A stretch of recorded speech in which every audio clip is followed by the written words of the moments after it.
menyebabkan ulkus dan itu menyebabkan kebutaan permanen. Bukan hanya kebutaan, kalau infeksinya itu bisa tembus ke kornea luka, bisa tembus ke retina, ke bola mata.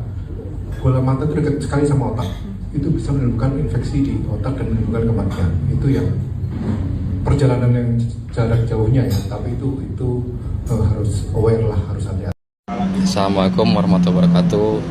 Alhamdulillah pihak Polda Kesnewak si Goblok izin kawargi Indonesia tekudunya izin ke kaut nama ada kautna geus masarakeun kumaha bebas urang nyoka panonna ke radio urang bisa ningali matur nuhun. Assalamualaikum. Guys, si Taufik Hidayat kan udah ketangkep ya pelaku penyekapan dan penyiksaan perempuan ya sampai cacat itu. Itu boleh nggak sih kalau matanya itu diambil aja terus didonorin ke si Yupi gitu? Boleh ya? Harusnya boleh. Boleh sih, biar dia juga ngerasain gimana rasanya nggak bisa ngeliat. Yang setuju, komen setuju. Lukanya kenapa kok bisa seperti ini sama dokter? Bilangnya jatuh.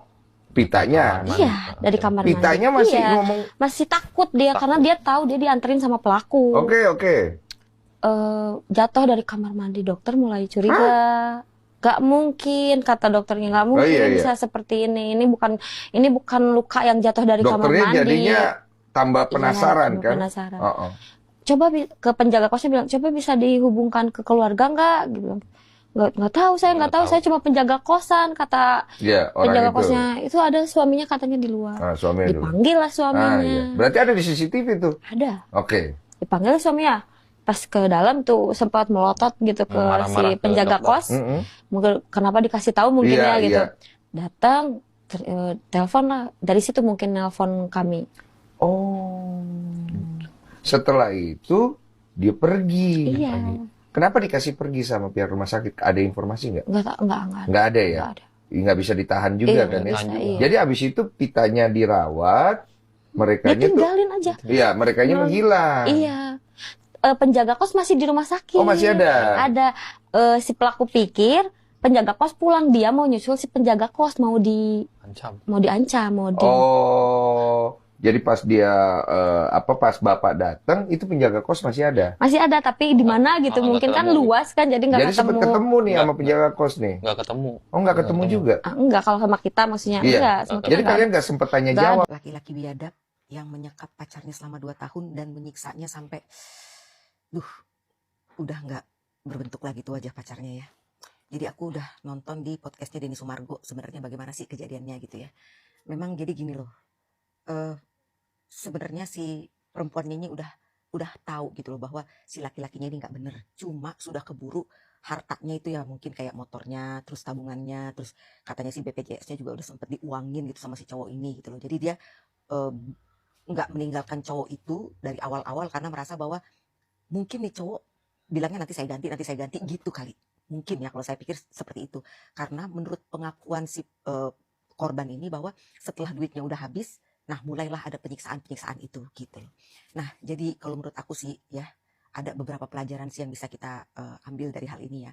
Kalau orang gila kayak si cowok ini sih agak sulit ya kita ngomonginnya, karena kita nggak pernah ngerti. Kayak aku nih orang awam, aku nggak tahu kalau orang yang sakit jiwa itu seperti apa gitu loh. Orang yang psikopat kayak dia itu ciri-cirinya seperti apa, sulit juga gitu untuk kita ketahui ya gitu loh.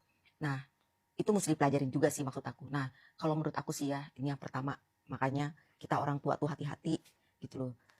Makanya bener juga ya, jangan pacaran ya, bener juga gitu. Tapi kalau zaman sekarang tuh ada aja lah ibaratnya anak yang kepengen dibebasin lah, pengen pacaran atau segala macam, ya udah gitu. Aku sih kalau aku sih anak perempuan, aku nggak aku izinin ya.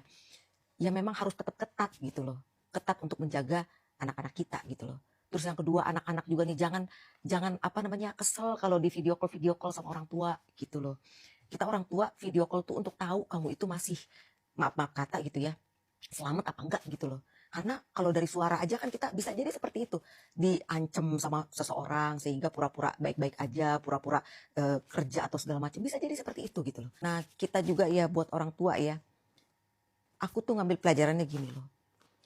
Kalau kita misalnya anak kita udah berhari-hari, mungkin malah udah berbulan-bulan ini ya, nggak bisa kita hubungin, cuma bisa ditelepon doang, nggak mau video call, nggak mau apa gitu ya. pokoknya sulit gitu ya untuk kita reach gitu, untuk kita hubungin gitu ya. Kalau menurut aku sih mendingan lapor polisi langsung gitu loh. Apalagi kan kalau kita tahu nomornya kan bisa di track tuh dari GPS, dari entah pakai kartu apa gitu. Setahu aku bisa di tracking tuh. Terakhir dia ada di mana posisinya. Kayaknya lebih baik seperti itu deh.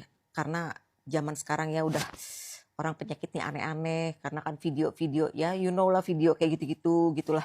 Terus orang semakin pinter, orang psikopat-psikopat ini juga semakin, ya namanya psikopat itu kan mereka itu kan orang-orang pinter kan. Semakin bisa mencari bagaimana caranya untuk ngumpetin kelakuannya dia. Bagaimana cara untuk, aduh pokoknya sadis deh gitu loh, sadis, nanti takut kena pelanggaran kalau di sini ngomong terlalu open gitu ya. Denger deh yang di podcastnya Denny Sumargo tuh, kalau menurut aku jadi kita sebagai orang tua juga harus belajar juga sih untuk lebih intens ke anak-anak. Kalau aku sih sama anak-anak aku, kayak anakku pernah sih kayak protes gitu, kok mama terlalu mau ikut campur dengan urusan ini. Mama nggak peduli aku. Instagram anakku aja aku masukin ke handphone aku. Jadi pokoknya semua aku cek, medsosnya aku cek, apanya aku cek gitu loh.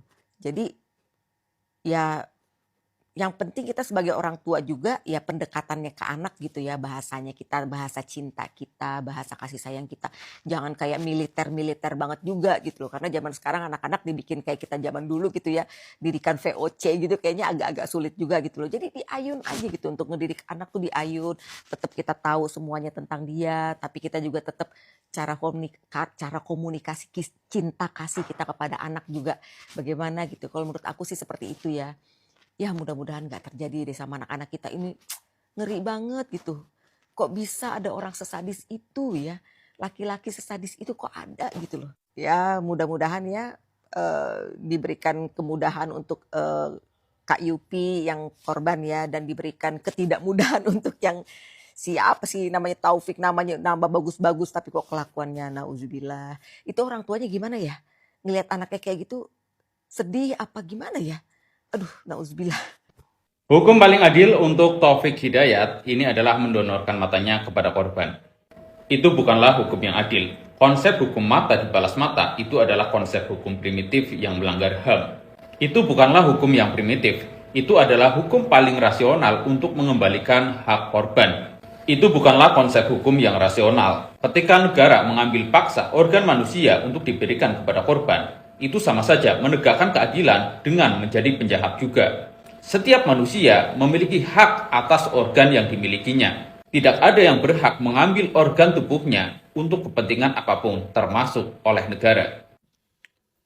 Jika itu dianggap primitif dan tidak adil, lalu keadilan seperti apa yang harus dilakukan pelaku dan diterima pelaku? Hukum yang benar adalah pelaku bertanggung jawab untuk pemulihan korban, pemulihan fisik, pemulihan kesehatan, dan juga pemulihan mental setelahnya. Dan pelaku harus menerima konsekuensi hukum pidana. Ini adalah bentuk dari upaya negara untuk menjamin keamanan masyarakat dan juga mendidik ulang masyarakat. Karena setiap orang punya hak untuk menjadi diri yang lebih baik. Nggak ada yang berhak untuk menjadikan orang selamanya jahat. Karena setiap orang punya hak untuk tidak selalu menjadi penjahat. Nah ini, pelaku harus bertanggung jawab untuk pemulihan korban. Masalahnya, ketika mata seseorang udah rusak, sudah tidak bisa disembuhkan lagi. Apa yang paling rasional untuk bisa mengembalikan hak penglihatan korban? Jawabannya apa? Iya, betul kan? Donor mata. Nah coba, yang paling rasional, siapa yang paling bertanggung jawab, siapa yang paling pantas untuk mendonorkan mata kepada korban? Siapa? Pelaku kan? Maka dari itu, ini bukanlah hukum primitif, ini adalah hukum yang paling rasional, di mana korban bisa mendapatkan hak yang telah dirampas oleh pelaku juga. Maka sebagai pelaku memang punya konsekuensi untuk bertanggung jawab, mengembalikan apa yang telah diambil. Dalam hal ini adalah mata. Maka apalagi kalau bukan pelaku mendonorkan mata. Oh tidak, karena walaupun dengan tujuan ingin mengembalikan hak penglihatan korban, tapi di waktu yang sama negara juga membuat orang lain menjadi buta. Itu adalah konsep keadilan yang keliru. Karena menegakkan keadilan dengan melanggar HAM itu bukanlah sebuah keadilan. Ya sudah, kita lanjutkan part 2. Saya membuat konten perdebatan dua sudut pandang. Kalau kamu pengen tahu dua pemikiran dari sudut pandang yang berbeda, jangan lupa follow.